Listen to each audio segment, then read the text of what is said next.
आज के एपिसोड में हम बात करेंगे एक अजीब कैरेक्टर के बारे में जिसका नाम है पापा शांगो।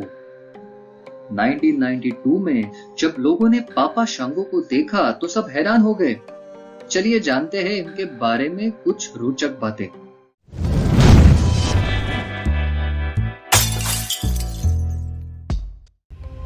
पापा शांगो एक वूडू प्रैक्टिशनर का कैरेक्टर था जिसका डेब्यू हुआ था फरवरी 1992 के WWE सुपरस्टार्स के एपिसोड पे। ये एक सुपरनैचुरल कैरेक्टर था जो रिंग में खोपड़ी लेके आता था। जब वो रिंग में आते थे तो रिंग से धुआं निकलता और वो लाइट्स भी कंट्रोल कर सकता था। मजे की बात यह है कि लाइट्स का यही इफेक्ट बाद में अंडरटेकर के लिए भी यूज किया गया। इनफैक्ट पापा शांगो कैरेक्टर का लुक काफी हद तक 1973 के movie live and let die के एक कैरेक्टर से प्रेरित था। पापा शांगो अपने अपोनेंट्स पे वुडू मैजिक किया करते थे। 1992 में अपने डेब्यू के बाद पापा शांगो इमीडिएटली स्पॉटलाइट में आ गया और रेसलमेनिया के मेन इवेंट जो कि था Hulk Hogan versus Psycho Sid, उसमें उसने इंटरफियर कर दिया। अब मजे की बात यह है कि पापा शांगो की एंट्री थोड़ी देर से हो गई थी और तब तक होगन अपना फिनिशिंग मूव लेग ड्रॉप कर चुके थे और साइको सिड को कवर भी कर लिया था। मैच की एंडिंग होनी थी डिस्क्वालिफिकेशन से और इसी चक्कर में साइको सिड ने लेग ड्रॉप से किक आउट कर दिया ताकि पापा शांगो रिंग तक पहुंच सके। होगन के लेग ड्रॉप से किक आउट करना कोई मामूली बात नहीं थी और उसके पीछे यह गड़बड़ थी। उसी वक्त Ultimate Warrior return to WWE और सिड और पापा शांगो के अगेंस्ट उन्होंने होगन की मदद की। दरअसल रेसलमेनिया के बाद सिड और अल्टीमेट वॉरियर का फ्यूड चालू होने वाला था, मगर सिड ड्रग टेस्ट फेल हो गए और साथ ही WWE से रिलीज कर दिए गए।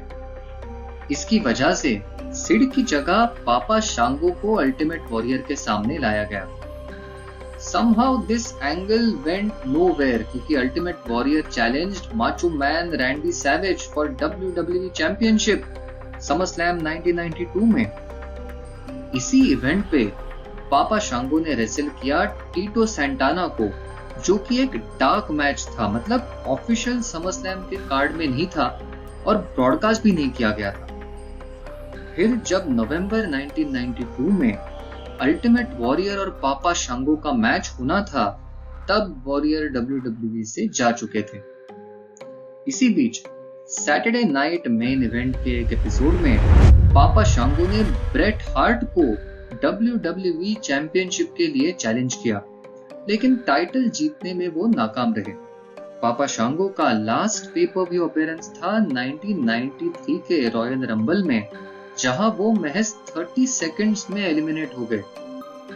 इसके बाद वो कभी कभार टेलीविजन पर दिखे और 1993 में king of the ring tournament में जिम डगन से हारने के बाद उन्होंने बस और 2 टेलीवाइज्ड अपीयरेंस किए, जून और जुलाई 1993 में।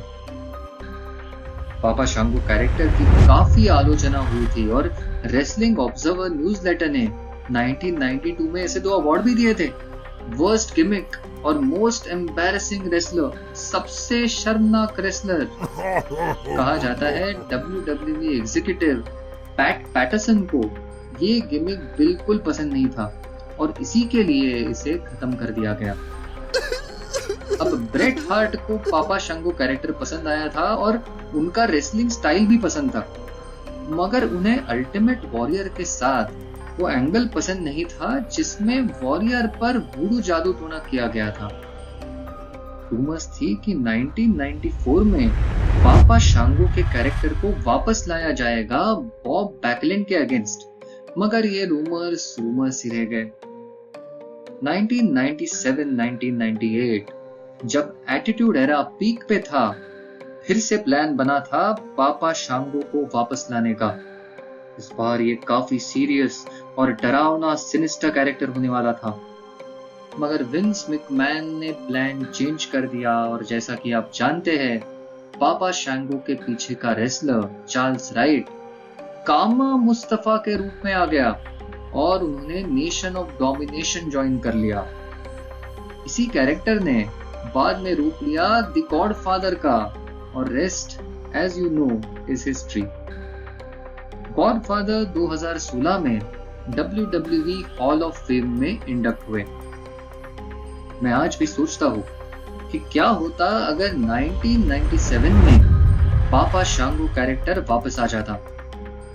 तब ये भी रूमर्स थे कि शायद केन और अंडरटेकर की स्टोरी में पॉल बेयर के साथ पापा शैंगो का भी अहम रोल होगा, मगर ये हो न सका। WWE के साथ अपने पहले रन में 1993 में अंडरटेकर के साथ पापा शांगो का एक मैच हुआ था जिसमें अंडरटेकर जीत गए थे।